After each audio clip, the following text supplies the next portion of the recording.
Eu acho que o grande trunfo da Helena Ferrante é mostrar problemas estruturais na sociedade, mas ao mesmo tempo ela não cai numa literatura panfletária. Eu estava vestindo uma calça jeans, uma blusa que nem era justa, e de repente ele foi com um dedo e ficou exatamente ali no meu corpo, no meu seio, passando o dedo ali. Que apesar da classe social, apesar da instrução, a mulher não consegue fugir do machismo. Oi, gente, sejam muito bem-vindos aqui no canal. Se você ainda não me conhece, eu sou a Mila, eu sou escritora, facilitadora de oficinas de escrita criativa. E aqui no canal nós vamos falar sobre livros, sobre teorias da literatura, sobre escrita criativa, sobre feminismo e tudo mais que gira em torno desses temas que já são, bem abrangentes. Então, se algum desses temas te interessa, inscreva-se aqui no canal, ative o sininho para receber as notificações a cada vídeo novo e curta também o vídeo, pois isso ajuda demais o canal a chegar até mais pessoas. E você pode me encontrar também no Instagram, no @milasgama e no Twitter, no @camicausos. No vídeo de hoje eu vou falar sobre a tetralogia ou série napolitana da Helena Ferrante. Eu li a série em 2020 e eu nunca consegui escrever sobre ela, falar sobre ela, pois eu acho muito complexa, são tantas nuances, são tantos temas, é muita coisa de muita coisa. E aqui eu não me refiro apenas à complexidade dos temas abordados, de uma Itália pós-guerra, mas também da complexidade das personagens, que a gente ora ama, ora odeia, mas de fato sofre com elas sempre. Mas passados aí, quase 4 anos que eu li, eu acho que as emoções se assentaram, as ideias ajeitaram e eu decidi que é hora de falar sobre ela. Até porque, o Dia Internacional das Mulheres está chegando, eu tô gravando esse vídeo aqui no dia 5 de março de 2024, então eu acho que é um bom timing pra gente trazer a Helena Ferrante aqui para o canal. Eu vou fazer um resumo aqui de cada livro e no final eu falo um pouco sobre a influência junguiana, dos complexos aí do arquétipo materno para a construção do arco da personagem Helena. Então, só para vocês entenderem sobre o que vai ser esse vídeo. Eu já vi recentemente muita gente reclamando das personagens femininas de Helena Ferrante por serem odiáveis.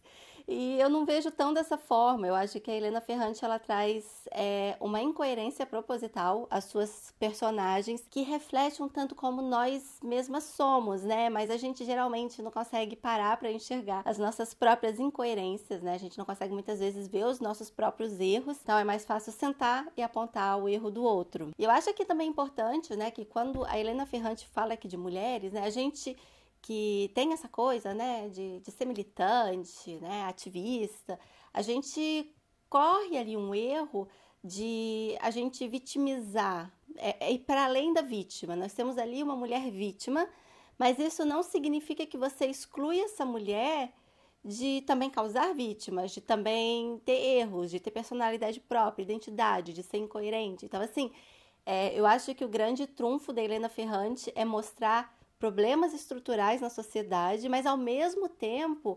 ela mostra ali, ela pesquisa, ela revela questões de identidade, ou a nossa busca pela identidade, as nossas incoerências, erros e acertos. Então, assim, ela não cai numa literatura panfletária, apesar de ter muitos temas ali, falando sobre comunismo, fascismo, feminismo e tal, mas ela não cai no panfleto. Então ela mostra que mesmo dentro, de todas essas questões e discussões, o quanto muitas vezes é tudo superficial, só para fazer uma conversa, seguir. Então eu acho que o grande trunfo da Helena Ferrante é realmente conseguir construir personagens que poderiam ser pessoas que a gente conhece no nosso dia a dia. E talvez seja por isso que ela incomode tanto, porque ela tem essa capacidade de fazer com que a gente entre, tanto no processo de identificação com os personagens, o que nos leva numa imersão, e até mesmo como se a gente se derretesse, na história, como se a gente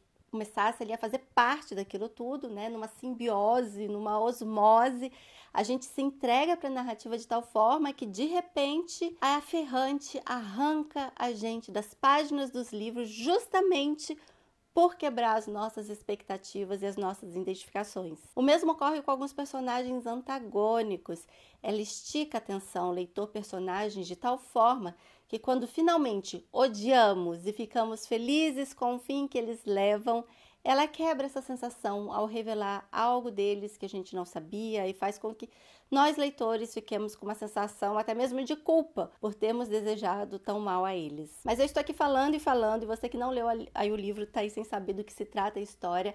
Calma que eu vou te contar. E ó, vai ter spoilers, então esse vídeo é ou para quem já leu o livro ou para quem pretende ler e gosta de spoilers, precisa de spoilers. Então, desculpa, eu não sei funcionar de outra forma, então a gente vai falar sobre a história aqui. A tetralogia, ela acompanha a vida de Helena Greco e Rafaela Cerullo.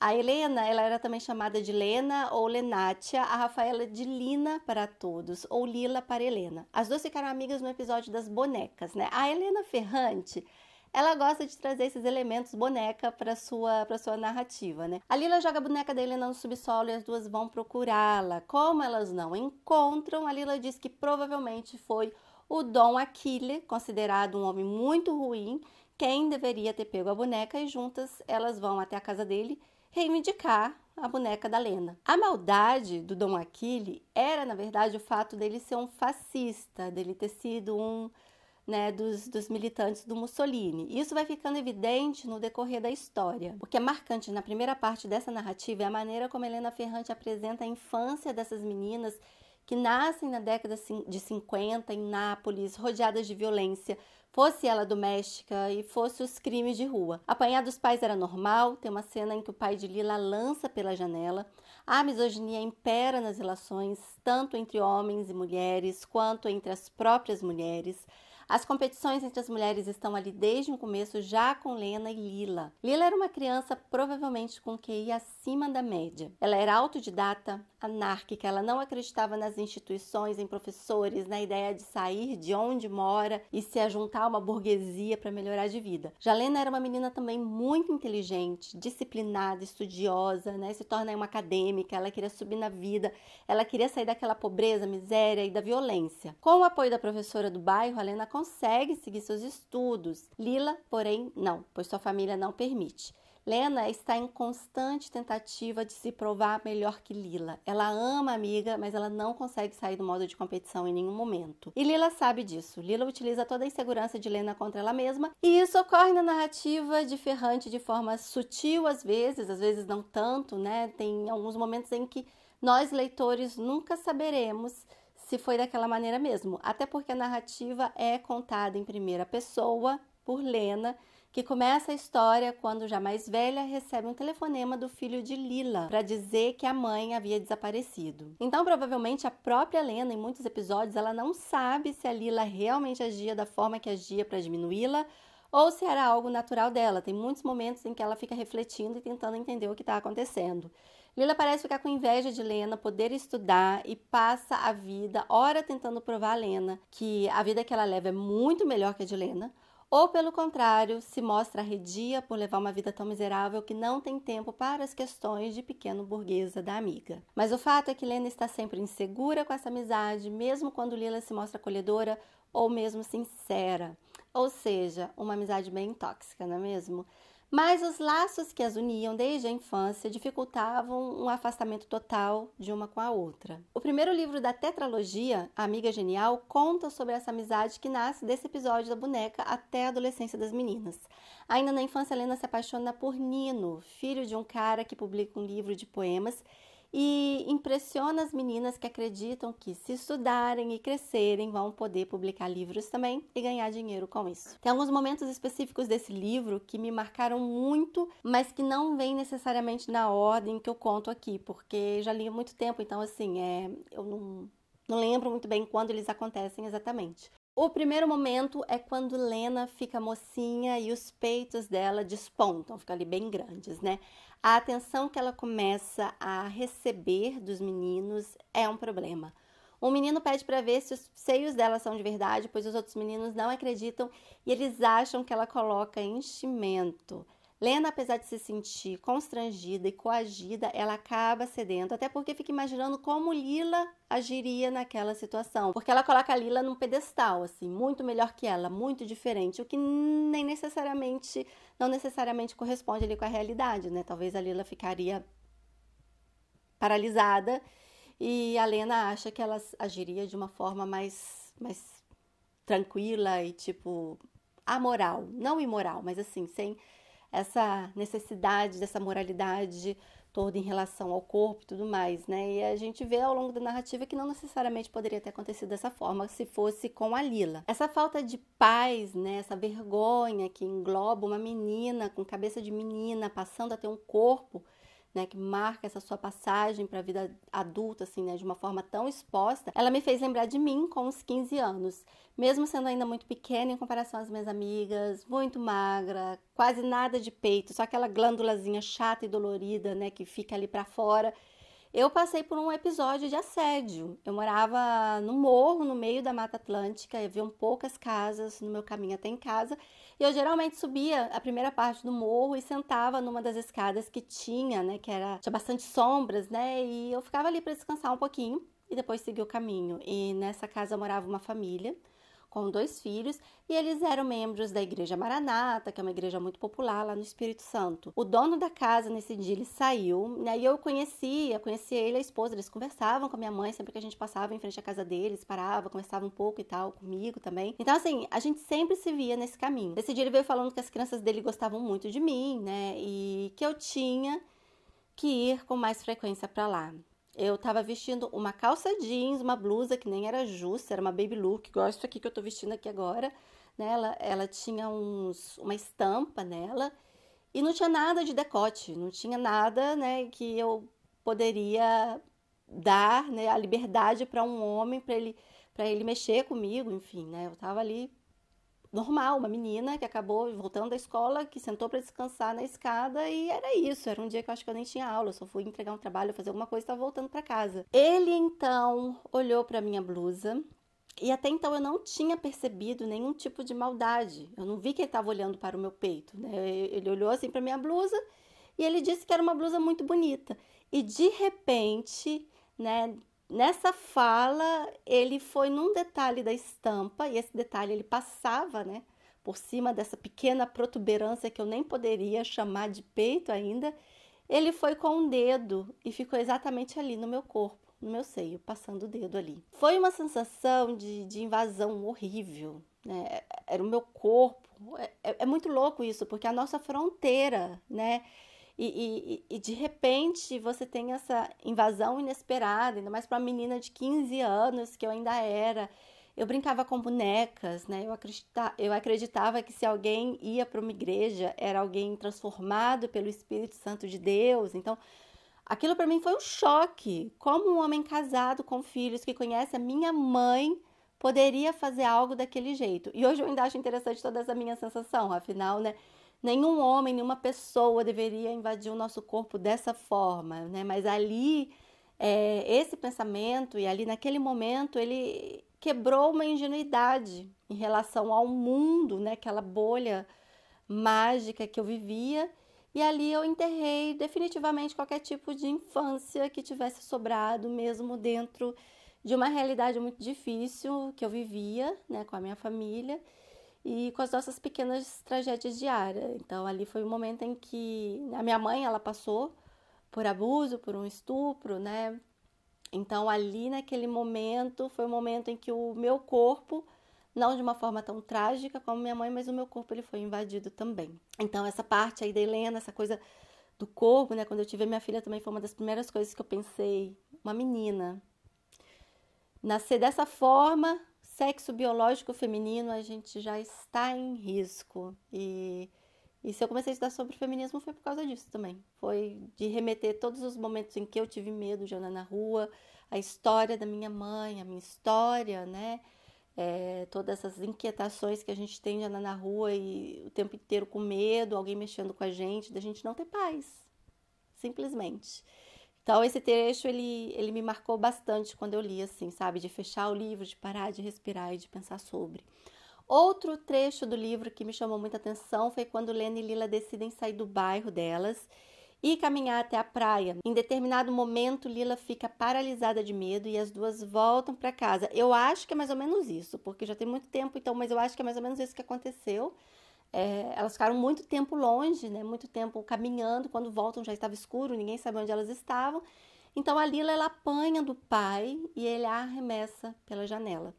A descrição da cena é impactante, é uma violência dentre tantas outras pelas quais aquelas meninas passavam. Quantas crianças crescem em meio a variados tipos de violência até hoje, né? São violências, desrespeitos, estupros que parecem não ter fim. Lena ela é abusada sexualmente do pai do rapaz que ela amava cegamente. Amor esse que faz com que a odiemos muitas vezes durante a leitura. E a Lila ela é perseguida pelo jovem Solara, ele é membro de uma família mafiosa. A Ferrante ela não usa necessariamente o termo máfia, mas a gente reconhece a formação mafiosa no livro. Ele se apaixona por ela e mesmo ela se casando com outro rapaz, depois esse homem nunca a deixa em paz. O livro termina no casamento de Lila e entre tantas coisas que acontecem ali, há uma conversa entre Nino e Lena que é interessante, pois Nino avisa que um artigo que ela escreveu não havia sido escolhido para a revista e esse acontecimento retorna ao livro mais tarde. Né? Depois ele confessa que ele nunca mandou o artigo porque ele achou que ela era muito boa, ela era melhor do que ele. Isso é uma coisa que volta várias vezes no livro, o quanto as mulheres estão mais vulneráveis que os homens, apesar de ser muito melhores que eles, principalmente Lena, né? Porque a Lila, como ela fica dentro dessa sociedade de pessoas pobres, de classe baixa e vira operária, como eu vou contar mais na frente, mas ela, então, tem uma certa liberdade que a Lena, ao adentrar a burguesia, ela não tem. Então, a Lila vai e rala e faz e acontece. E a Lena, ela entra dentro, né, desse estilo de vida patriarcal, onde a mulher tem ali os seus direitos garantidos, mas não tanto. Então, ela entra dentro dessa família tradicional. Então, sim, mais pra frente eu vou falar mais sobre isso, mas é mais ou menos assim. Então, a gente tem ali essas duas realidades muito latentes, né? E tanto o Nino quanto depois, né, o futuro marido da Helena, que a gente vai chegar até lá, mas assim, eles mostram em muitos momentos o quanto que ela é melhor que eles e mesmo assim eles estão muito à frente dela profissionalmente falando, né? Então vale afirmar que a Lena, ela era obcecada por Nino, ela queria ser tão inteligente quanto a Lila e quanto o Nino, e ela fazia de tudo para impressionar esse garoto. O Nino deixa o bairro onde Lena morava quando ele ainda era criança, mas os dois se reencontram quando Lena dá continuidade aos estudos para uma outra escola. O Nino também ele vem de uma família onde o pai era um galinha, trai a mãe com uma moça do bairro e aí eles vão embora e a mulher enlouquece, não a mãe, mas a outra, né, a amante. Então, assim, ele mais pra frente vai reproduzir todo o esquema que por um momento ele diz odiar do pai, mas ele acaba reproduzindo as mesmas coisas do pai. Então a Lena ela começa a estudar numa escola que o Nino já estava estudando lá, ele era o aluno predileto de uma professora, assim como Lena ela também se torna logo em seguida, e essa professora que tanto apoia a Lena, ela é uma personagem que revela essa elite de esquerda, que se acha salvadora da pátria, que idealiza o pobre, e ela, quando ela é confrontada com o pobre real, né, com suas qualidades e defeitos, ela torce o nariz e esnoba. Aquela elite que quer definir como o pobre deve ser para ter valor para ela. A personagem da professora em si marca a Lena ao longo da série, mas ela reaparece pouco. Quem vai ter mais destaque mesmo durante a história é a filha da professora, pois a princípio ela namora Nino e mais tarde ela namora o Pasquale, que é um amigo aí das meninas. Então, o primeiro livro, Amiga Genial, ele termina tramado dessa forma. Lena estudando com um namoradinho ali do bairro, porque ela não estava realmente apaixonada, a Lila se casando e essa disputa interna entre as duas seguindo para o próximo livro, História do Novo Sobrenome. História de um Novo Sobrenome é, na minha opinião, o melhor de toda a tetralogia. Depois de viver em violência doméstica, assédio, etc., a Lila acha que ela encontrou um príncipe e se casa com Stefano. Só para deixar claro que o Stefano ele era filho do Dom Achille e Dom Achille era a pessoa que ela acusou de, no passado, ter roubado a boneca de Lena. Como eu já disse, né, o Dom Achille ele era um fascista, ele foi assassinado pelo pai de Pasquale, né, que era esse amigo aí das meninas. O Carmen e a Pasquale eram dois irmãos e eles estão sempre bem presentes aí na história. Então, o pai deles é preso e acusado desse assassinato e nunca fica muito claro se é isso mesmo ou se foi só preso para a polícia ter alguém para prender, para dizer que ele era o culpado, então não fica muito claro isso. A Lila, então, ela acredita que agora, como se ela tivesse salva disso tudo, né, porque o Stefano sempre foi muito carinhoso com ela durante o namoro, mas assim que ela se casa, na lua de mel ainda, ela passa por violência doméstica, por estupro marital. E a Lena, ela segue seus estudos para terminar a escola e ela começa a ir durante a tarde para casa da amiga. E mesmo que a amiga contasse, né, tudo o que tinha acontecido, como foi terrível, né, e tal, que é muito marcante, né, os relatos da Lila, paz necessariamente não é o que a Helena consegue encontrar na casa da amiga, porque ela vai para lá para estudar em paz, porque em casa ela não conseguia se concentrar tanto, né? Mas o que acontece ali é que, apesar de ver esse sofrimento da Lila, o fato da amiga morar num apartamento novo, recém-construído, sem cheiro de mofo, o fato dela presenciar a amiga recebendo a chegada, né, dos móveis, de eletrodoméstico, né, vivendo a vida de uma moça casada, ascendendo a uma classe média, mesmo que ainda baixa, mas já assim, né, num nível acima do qual Lena vivia, isso causa inveja em Lena, que segue morando na casa dos pais, nessa extrema pobreza. Lena questiona o tempo que ela gasta estudando, se isso realmente a levaria a algum lugar. E essa parte do livro, ela me marcou muito, assim. Então, quando eu não estava lendo, eu estava pensando sobre as personagens o tempo todo, né? Principalmente na Lila. Pensando, assim, nas violências, né? Que a personagem sofria. E aí, nesse meio tempo, a Lila começa a trabalhar na sapataria do pai, já que desde o livro anterior, um dos irmãos Solara, que eu não me lembro agora exatamente qual, ele tinha ficado interessado nos rascunhos de sapatos que a Lila fez quando criança. E como forma de se manter próximo a Lila e de alguma forma ter controle sobre ela ainda, ele investe no negócio para que os sapatos fossem produzidos. E aí gera realmente uma confusão, porque ele tenta se aproximar dela de várias formas, também se envolver nos negócios do marido dela, e o marido dela fica com raiva, fica com ciúme. E aí, em meio a todo o estresse de casamento, perdas gestacionais, violência doméstica, pressão da família, com seus pitacos e julgamentos, o estresse, né, com o Solara na sapataria, um médico indica a Lila tirar um tempo de descanso e ela chama a cunhada dela, né, que é a esposa do irmão dela, e a Lena, que a Lila ela tinha um irmão, né, e a Lena para ir com eles para uma praia.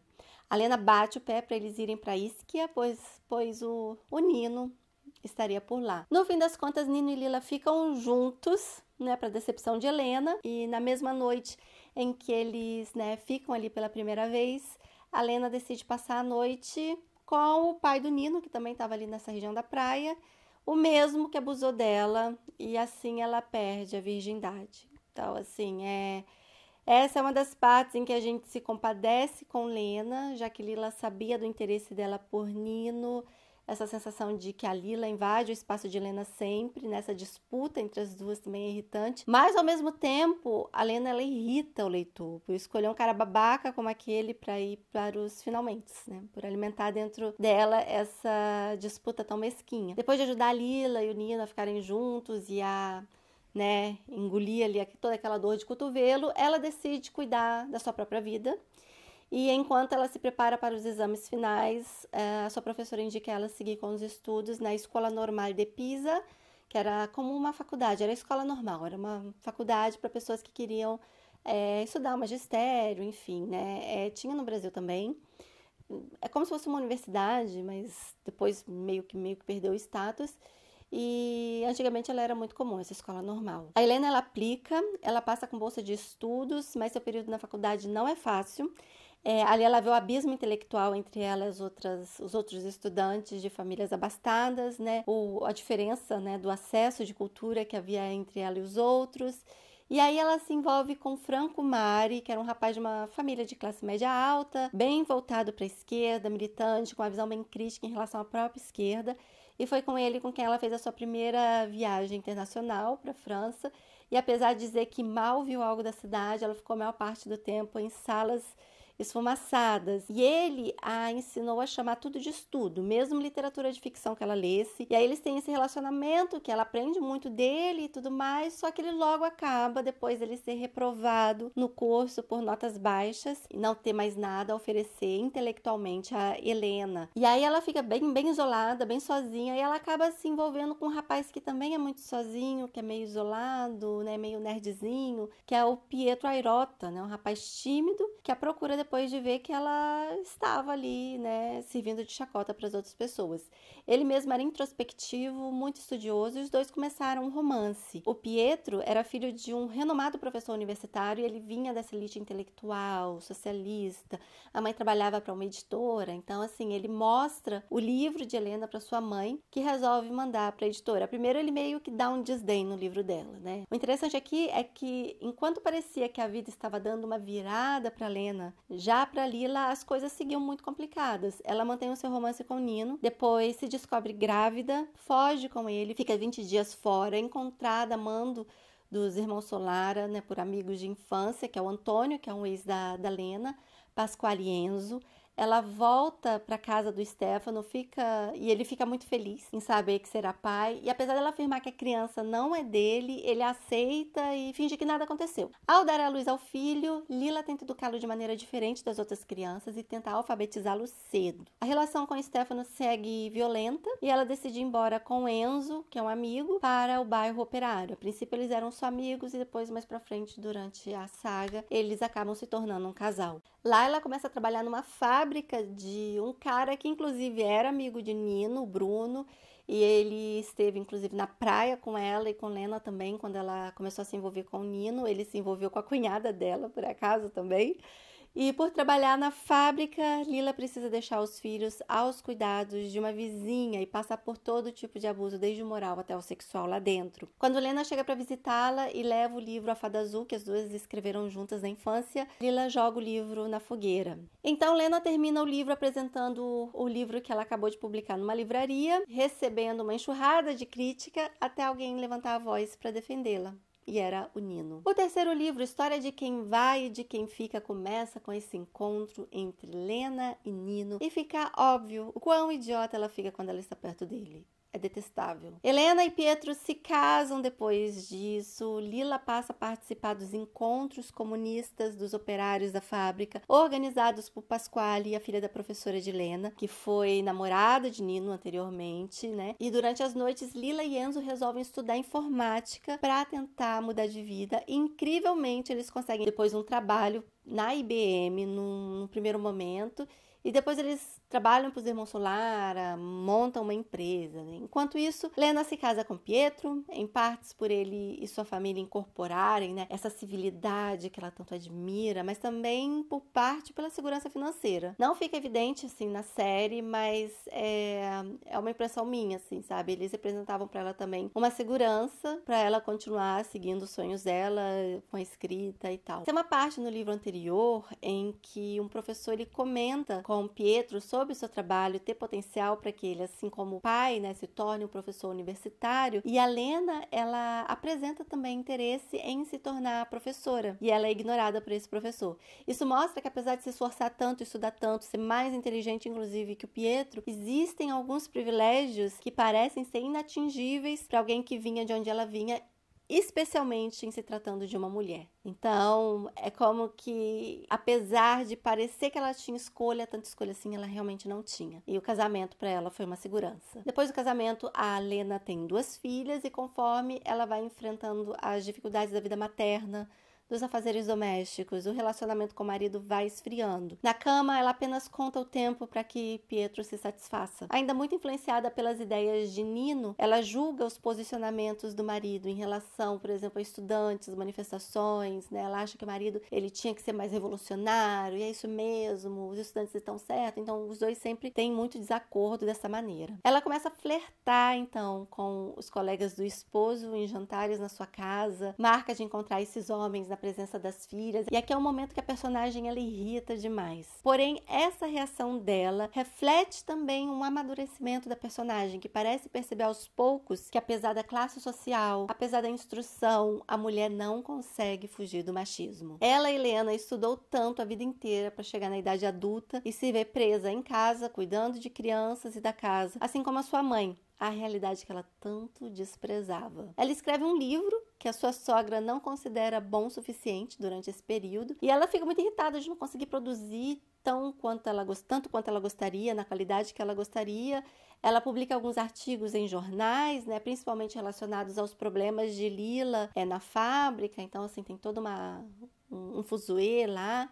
Ela lança um livrinho, né, como tipo um manifesto feminista, mas não é nada que atire, assim, daquela inércia, né, a qual a vida dela se transformou. E aí, em meio a toda essa frustração, o Nino reaparece na sua vida, e é inclusive o marido dela, o Pietro, que o encontra e o leva para casa, e a princípio, né, de uma forma amistosa, mas logo os dois começam a brigar, até porque o Nino joga na cara do Pietro que a Helena é muito melhor do que ele, muito mais inteligente que ele, e isso faz com que Helena caia de quatro novamente pelo Nino, e ela atrai o marido com ele. O Nino, ele infla o ego da Helena, né? Ele fala do absurdo desse homem atrapalhando sua carreira dessa maneira. A Helena decide se separar e é quando se vê novamente de frente à barbárie. Só que dessa vez a barbárie vinha da civilização que ela sempre tanto admirou, que foi o marido entrando em crise pelo abandono, jogando copos no chão, enfim, se mostrando de forma violenta. E no fim desse livro, ela afirma, eu vou ler um trechinho aqui, né? Entre aspas, talvez sejamos todos iguais.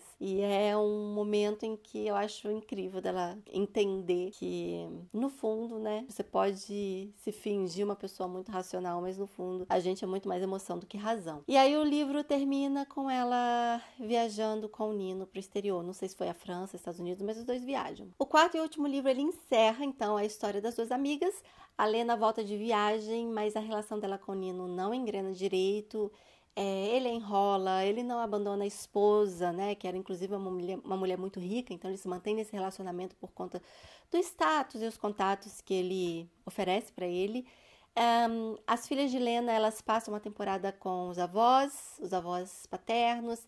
Lena, por sua vez, passa uma temporada com sua ex-cunhada, que era feminista, e tinha um relacionamento com o Franco, né, que era aquele personagem com quem Lena se envolveu no segundo livro, antes do Pietro. E é nesse ambiente que ocorre algo que faz com que Lena decida, por fim, ficar com Nino em Nápoles. Ela encontra Franco morto na cama, ele tira a própria vida, e ela o encontra ali todo ensanguentado, né? Ela até pensa, será que ele fez isso pra puni-la, né?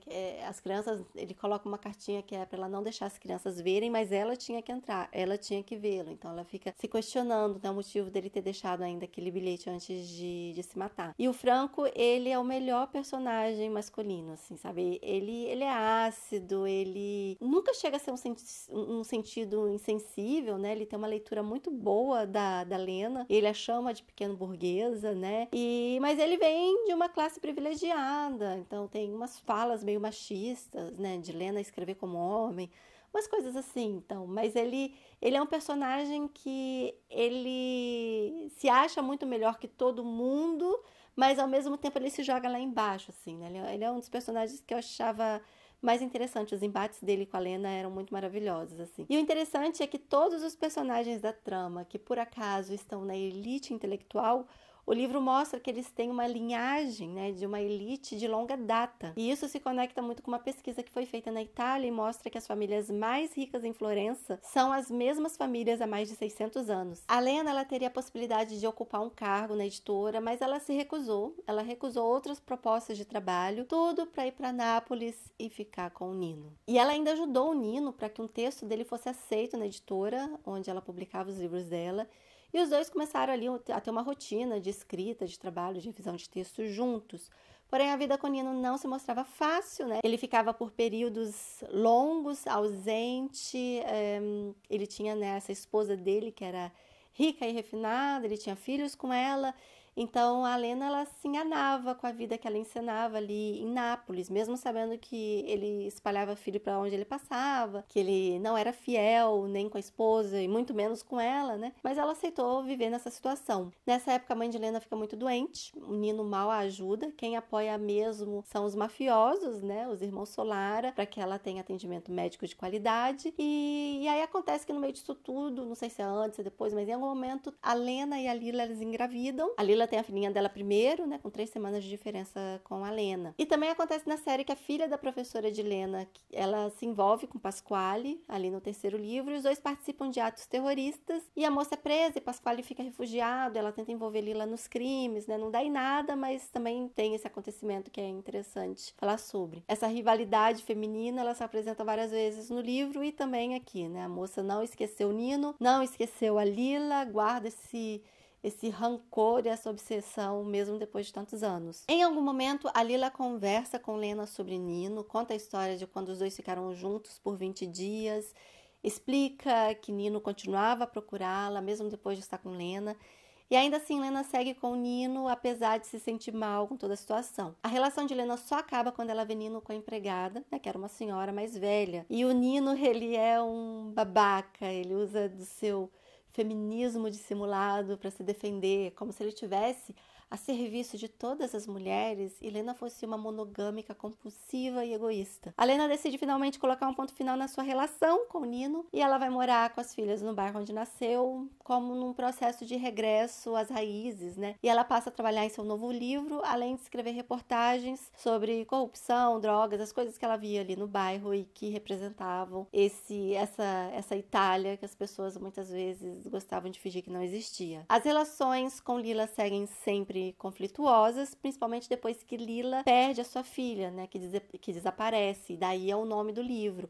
A Lena permanece ainda por um tempo no bairro, o filho de Lila se envolve com as filhas adolescentes de Lena, até que as meninas mudam para o Canadá para viver com o pai, e a Lena no final ela se muda para Turim com a filha que ela teve com o Nino. O livro termina com uma caixa deixada para a Lena na frente do prédio onde ela morava, e lá dentro haviam 2 bonecas, e Helena constata que as bonecas são feias, são pobres, e aí o texto diz algo bem interessante. Diferentemente do que ocorre nos romances, a vida verdadeira, depois que passou, tende não para a clareza, mas para a obscuridade. Eu acho que é uma excelente maneira, né, de encerrar esse livro. E aí eu queria falar um pouquinho ainda sobre o arco do personagem, sobre a Lena. Se tem uma coisa que a gente pode falar da Lena, era que as suas relações eram, de certa forma, narcisistas.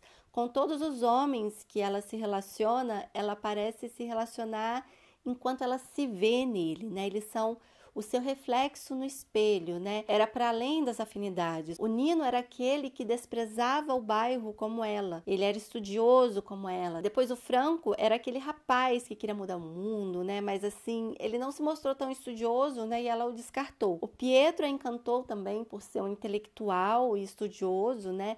Ela parece ter se apaixonado também pela sua família, né? Até mais pela família do que por ele. Isso fica bem explícito no livro. A família dele era, né, gente que fala baixo, que conversa sobre geopolítica na mesa do jantar, coisa fina, elegante, tudo que ela sonhara para si. Tanto que a decepção, ela vem aos poucos, né? Os espelhos vão se rachando até espatifarem caquinho por caquinho no chão e Lena ter que conviver consigo mesma, sem esses reflexos. E isso é um processo que acontece devagar durante a história, né? É um comentário depreciativo do pai de Pietro sobre essas meninas de classe inferior que estavam entrando na universidade, né? Como se ela não pertencesse a esse grupo, né? A compreensão de que seu livro foi apenas publicado para que a mãe do Pietro se sentisse confortável com seu filho se casando com uma mulher que vinha de onde Helena vinha, um favor não apenas a Lena, né? Mas a ela mesma, para poder apresentar a nora como alguém à altura, né? Da família e do filho. A descoberta da infidelidade da mãe de Pietro. Entender que a mãe que ela sempre depreciou era alguém admirável por sua ética, apesar da pobreza e das condições de violência que vivia, não apenas em casa, né, mas em todo o entorno na vida. Então, assim, a Helena, ela vive um arco muito interessante de repulsa por suas origens e aí ela tem o retorno para as origens, né? Para finalmente tentar chegar nessa sua individualidade, subjetividade, né? Independente ou justamente por causa de sua história. Então não é uma coisa como não é uma coisa como a jornada do herói, que a pessoa fala, não, ela é um arco único, assim. Ela realmente sai daquele lugar e ela volta, mas não é dentro dessa estrutura de uma jornada de herói. Ela aprende, então, a ser ela, com a bagagem histórica dela, né? Com essa sua origem. E ser ela apesar da bagagem histórica e apesar da sua origem. E aí, quando a gente para pensar que a origem de nós humanos é a mãe, o útero materno, Helena Ferrante, ela brinca bem com essa ideia do complexo, né, materno, que o Jung trabalha aí dentro da ideia dos arquétipos. Ele diz que parece que a mãe, ela sempre está ativamente presente na origem da perturbação. O complexo materno negativo fica muito evidente em Lena. Ela quer ser tudo menos como a mãe, mesmo sem saber com clareza o que ela gostaria de ser. O Jung, ele afirma, o propósito é quebrar o poder da mãe através da crítica intelectual e cultura superior, de modo a mostrar-lhe toda a sua estupidez, seus erros lógicos e formação deficiente. O envolvimento intelectual é acompanhado de uma emergência de traços masculinos em geral. Helena Ferrante parece ter pego Jung e feito a receita da personagem a partir disso. Tanto que no final, a Helena, que não quer ser como a mãe, ela imita a mãe com uma perna manca. A narrativa de Ferrante, ela tem um ritmo interessante. Ora se aprofunda nos sentimentos e pensamentos da personagem, vai de marcha lenta e de repente engata, acelera, para dali a pouco frear novamente num detalhe. É um vai e vem nas relações, nos sentimentos, né? Fala de relações conflituosas entre mulheres, fala de violência, de questões de classe. E aí tem um adendo, né, que o tema racismo praticamente não surge no livro, a não ser no momento em que Helena vai para a França com o Franco Mari e ela fica surpresa em ver tantas pessoas negras na rua. A questão crucial da narrativa é a questão de classe nessa Itália do pós-guerra e a ascensão de uma camada miserável da população para a classe média. Eu teria muito mais o que falar dessa série. Há muitos pontos problemáticos, mas num vídeo não dá para falar tudo. Por isso, se você ainda não leu, eu indico demais essa leitura para vocês. A série napolitana é a melhor parte da obra da Helena Ferrante. De todos os livros da Helena Ferrante que eu li, e acho que de quase todos os livros que eu já li na vida, esses foram desse grupo aí que mais mexeram comigo na minha vida. Com certeza esses 4 estão no topo da minha lista de livros prediletos. E para terminar, eu deixo aqui com vocês uma frase do livro que eu acho que muitas de nós precisamos ler e ouvir. O amor só acaba quando é possível voltar a si mesmo sem temor ou desgosto. A gente se vê no próximo vídeo ou por aí nas redes sociais. Até lá!